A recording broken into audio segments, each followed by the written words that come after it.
everyone, Jessica from Cocoon Apothecary. Usually I'm in my bathroom telling you about cocoon products, but now I am in the south of France.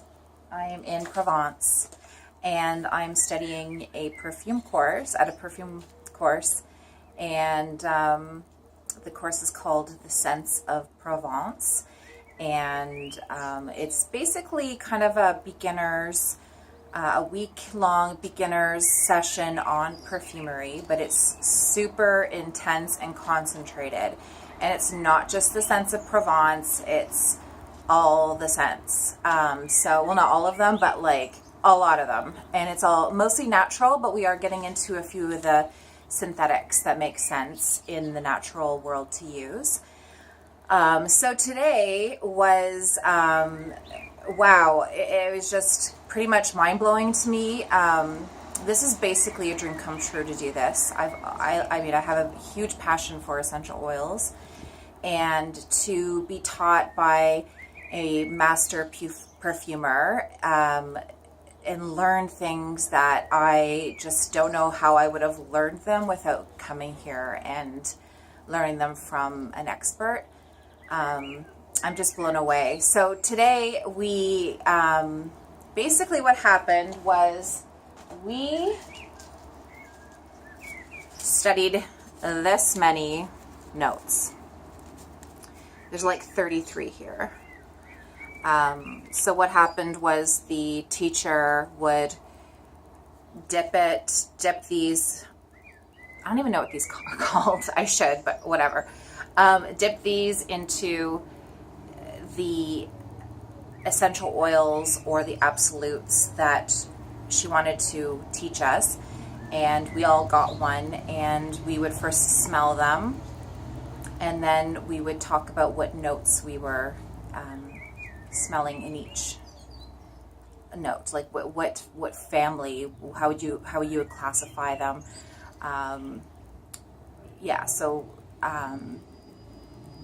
There's different notes and classifications, and I was kind of amazed at how off I was with some of them, but I'm learning the terminology, and it's really interesting, really exciting.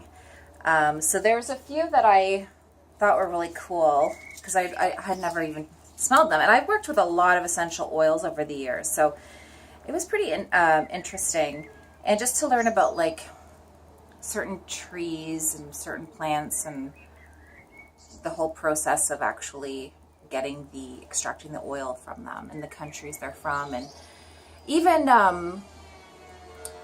just the human factor, how much a lot of these oils affect the communities and how much it helps with the local economies. And it's exciting to me because the more the natural world or the natural perfumery and essential oils is developing, the more these communities are able to produce. And a lot of these countries are in the south, in the poor southern countries, so it really helps them. Like, for instance, Haiti produces vetiver, and orris root is produced by, oh gosh, I can't even remember now. I believe it's, I can't remember. Indonesia, perhaps. Yeah, my brain is like fried. But anyway, it's just interesting. Such an interesting field to be in, and such an interesting time to be in this field, because the world is changing, and a lot of the wealthy northern countries are creating this demand, and the southern countries are able to supply it. And there's a lot of players in this industry that are paying fairly for these and making sure that the prices stay standard, so that there's no market fluctuation, because it can be devastating for a community to build itself with a certain price, and then for the price to drop, and then they're high and dry. These people do not have a lot of give when it comes to money. So it's really exciting to see, clean water and schools being built and things going back into the community. That was a really great part of it. So we studied labdanum. So I'm going to go through some of the notes that each of these have, because it's kind of interesting. So labdanum is from the cistus tree, and it's actually the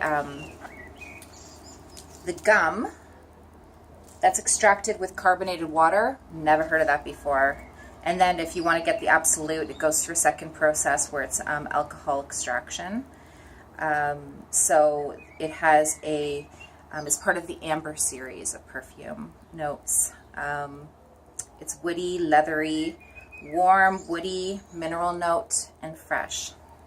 It smells absolutely beautiful. I can picture it being in like a kind of like an incense blend of a perfume, an incensey scent. Another really interesting one was we're really used to, when I say cedar wood, it usually means, the Virginia, Juniper Virginia is the Latin name, Juniperus Virginia, Virginiana. And we all know that cedar smell because it's very typical, it's a dry wood smell. But there's actually the real cedar. I don't want to get into why it's real, why it's not, because it's actually the Cedrus atlantica, and it's from Morocco, and it smells totally different, and it's actually really, really interesting, and I'm kind of excited. I want to use it in something. Mostly the cedar in Morocco is used for furniture, so the essential oil that comes from these trees is usually just from the waste of making furniture. So it's a sustainable wood that's being produced, wood oil that's being produced, because you have to watch it with some of these. I don't like the idea of trees being cut down just for essential oils. It feels better if it's, it's already being cut down for some other purpose, and we're using the whole tree. So this type of cedar wood is more warm woody, rather than dry woody, and has an animalic scent to it as well. And we got into some of the animal scents, which I'm ethically opposed to using, like civet, and I kind of feel bad about the beaver situation with castoreum. But, the ambergris is actually whale vomit, and people just find this very expensive whale vomit in the ocean, the Pacific Ocean, and wow, does it smell amazing. You smell it and it's just like, wow, that is a perfume note. I mean, through and through, it is a beautiful perfume note. And that was very interesting. I also got to smell civet, which is, it smells like really stinky blue cheese. I didn't like it. There were some interesting synthetic musks, not the ones that, you hear about usually. It was a musk tea and a muscone. So it was really, really interesting. And they smelled absolutely gorgeous. Actually, they were the musks considered white musks. So just very light and kind of airy and beautiful. And then orris root was another one we really dug into. And orris root's very interesting. I don't know if I want to get hooked on it because it's extremely expensive. But if you can find notes like it, that would be great. But it was so fun to smell the Italian orris pallida with its scent of bitter chocolate. It was warm, powdery, balsamic. And we smelled oud. I don't know if any of you know about oud, but it's kind of trendy right now. And I had never smelled it before. But it's woody, animalic, smoky, herbaceous, and it's produced in Bangladesh, and that's one of the stories where it does bring a lot of money into the community. It's very, very expensive, and it smells gorgeous. I guess Buddha said that it's the smell of nirvana, and maybe. It smells really good.